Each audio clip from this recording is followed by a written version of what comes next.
விஜய் கட்சியும் சேர்ந்துருச்சு, இலவசத்தை அறிவிக்கிறாங்க. இப்படி இலவசத்தை அறிவித்து தான் ஓட்டு வாங்கணுமா? அதாவது நம்ம நாட்டில் பார்த்திங்கன்னா ஓட்டு போடுறதே சராசரி 60% தான். அதாவது இந்த 60%ல் தான் ஒவ்வொரு கட்சியும் போட்டுக்கிட்டு தனக்கு வாக்குகளை சேகரிக்கிறாங்க. அதுலேயும் இந்த மாதிரி இலவசங்களை அறிவிச்சிட்டு விஜயும் அதில் ஒரு ஆளாக இருக்க போகிறாரா? இன்னொரு மெத்தட் இருக்குது.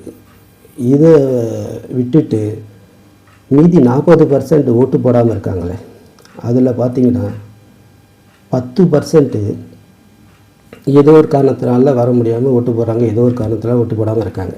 மீதி 30% ஓட்டு போடலாம்ல. தேர்தல் ஆணையமும் அறிவிக்குது 100% ஓட்டு போடுங்கன்னு. ஆனால் இந்த 30% பல காலமாக ஏன் ஓட்டு போட மாட்டேன்றாங்க? அவங்களுக்கு இந்த அரசியல் கட்சிக்கு மீது வெறுப்பு. சரி, நோட்டாக்கு பவர் இருந்தால் நேராக ஏதோ அரசியல்வாதியை தகுதி நீக்கிற பவர் இருந்துச்சுன்னா நோட்டாக்கு நேராக நோட்டாக்கு போட்டுருவாங்க. அதுக்கும் பவர் இல்லை. அவங்க என்ன பண்ணுறாங்க, பார்க்குறாங்க, சரி இங்கே எந்த கட்சியும் நமக்கு சரியில்லை அப்படின்னு சொல்லிட்டு ஒன்று வீட்டில் இருக்கிறாங்க, வரதில்லை, ஓட்டு இல்லை. இதில் இந்த 10% போகாத வெளியூரில் மாறி போனவங்களையும் கள்ள ஓட்டு கடைசி நேரத்தில் போட்டுடுறாங்க.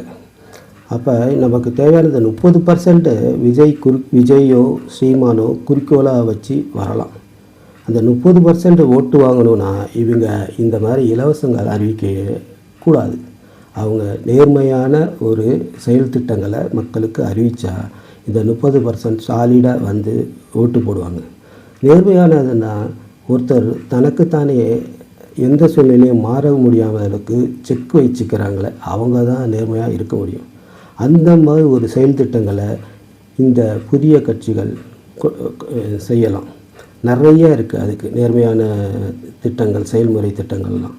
அதை அறிவித்து இந்த 30% ஓட்டு வாங்கலாம். அதுவும் பார்த்திங்கன்னா விஜய்கிட்ட நல்ல கரைபடியாத யங்ஸ்டர்ஸ் இருக்காங்க. அவங்களுக்கு அரசியல் புரிதல் இல்லை தான், இருந்தாலும் அவங்களோட சக்தி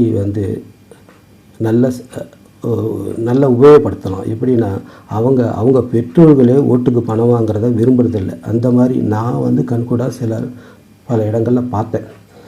ஸோ அந்த இளைஞர்களில் விஜய் தன் பக்கம் வச்சிருக்கிறதுனால அவர்கள் மூலமாக நேர்மையான பல செயல் திட்டங்களை அறிவித்து இந்த ஊழல் கட்சிகளுக்கு எதிராக வரலாம். இல்லை இவர் இந்த இலவசங்களை அறிவித்து தானும் ஒரு ஓட்டை பிரித்து பழையபடி இந்த ஊழல் கட்சிகளே ஓட்டு அமைக்க வழிவகைக்க போகிறாரா அப்படிங்கிறது அவர் தான் முடிவு பண்ணணும்.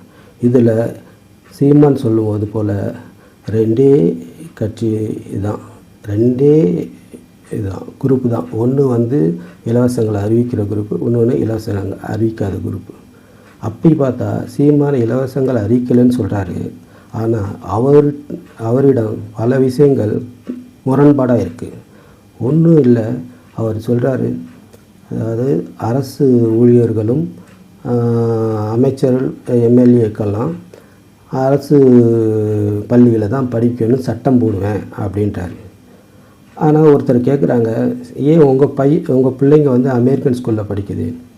அதுக்கு என்ன சொல்கிறாருன்னா, அது இந்த திட்டம் அமல்படுத்தின பிறகு தான் எல்லாம் பண்ண முடியும் அப்படின்ட்டார். இந்த இடத்துல சரியான முரண்பாடு. அதாவது ஒருத்தர் தன் பிள்ளைய நல்லபடியாக படிக்க வைக்கணுங்கிறது பொறுப்பு தான். ஏன்னா நாளைக்கு அவங்க எதிர்காலத்தில் என்னை எப்படி படிக்க வச்சிங்களேன்னு கேட்பாங்க. ஆனால் அது நல்ல கஷ்டப்பட்டு உழைச்சி சம்பாதிக்கிற ஒருத்தர் தன்னோட பிள்ளைங்களை அமெரிக்கன் ஸ்கூலில் ஏதோ படிக்க வச்சுறாரு, வசதிக்கு மீறி செலவு பண்ணுறாருன்னு வச்சிங்களேன், அதை கூட ஏற்றுக்கலாம். ஆனால் இவர் இருக்கிறது அரசியல். இவர் பிள்ளைங்க நாளைக்கு வந்தாலும் கேட்க முடியாது. ஏன்னா இவர் மக்களுக்காக போராடிட்டு இருக்காரு. அப்போ இவர் வருமானமே திறன்நிதி தான் சொல்கிறாங்க.